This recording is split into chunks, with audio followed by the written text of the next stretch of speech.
America ఆంక్షలు ఎదుర్కొంటున్న Russia, Iran చేతులు కలిపితే ఏం జరుగుతుంది? ప్రపంచ వాణిజ్య మార్గంలో మార్పు రాబోతుంది. ఈ రెండు దేశాలు పాత మార్గానికి బదులు రైలు మార్గాన్ని ఏర్పాటు చేస్తున్నాయి. దీనికి అజర్బైజాన్ కూడా తోడైతే భారత్కు కూడా లాభమే ఉంటుంది. భారతదేశం నుంచి సరుకులు మధ్య ఆసియాకు, యూరోప్కు అతి తక్కువ టైంలో చేరుకోగలుగుతాయి. సరుకు రవాణా సమయం సగానికి సగం తగ్గుతుంది. భారతదేశం నుంచి సరుకులను ఇరాన్, అజర్బైజాన్ మీదుగా యూరోప్కు మరియు రష్యాకు చేర్చే మార్గం ఇది. ఈ ప్రాజెక్టులో భారతదేశం నుంచి సముద్ర మార్గం, మిగిలినది రైలు మార్గం ఉంటాయి. ఈ కొత్త రైలు మార్గం అంతర్జాతీయ ఉత్తర దక్షిణ రవాణా కారిడార్లో భాగం.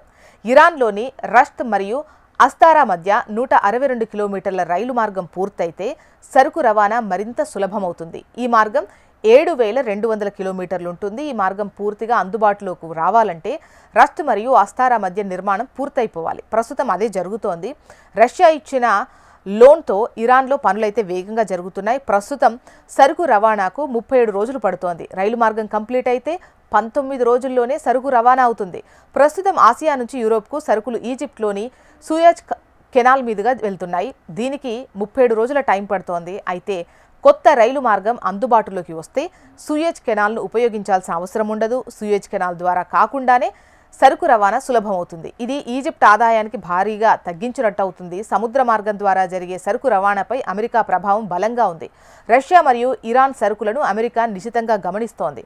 సరుకు రవాణా మార్గం యొక్క భద్రత పేరుతో అమెరికన్ సైన్యం కూడా ఈ మార్గంలో ఉంది. అయితే ఈ రైలు మార్గం ఇరాన్ నుంచి అజర్బైజాన్, రష్యా మీదుగా యూరోప్కు సరుకులు వెళ్లడానికి అవకాశం కల్పిస్తుంది.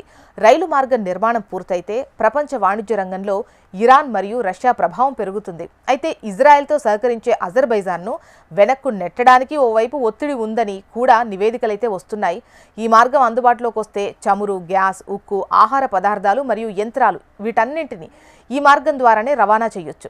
చైనా, ఆఫ్ఘనిస్తాన్, భారతదేశం, పాకిస్తాన్, బంగ్లాదేశ్, మయన్మార్ వంటి దేశాలన్నింటికీ ఈ రైలు మార్గం సరుకు రవాణాకు లాభదాయకం.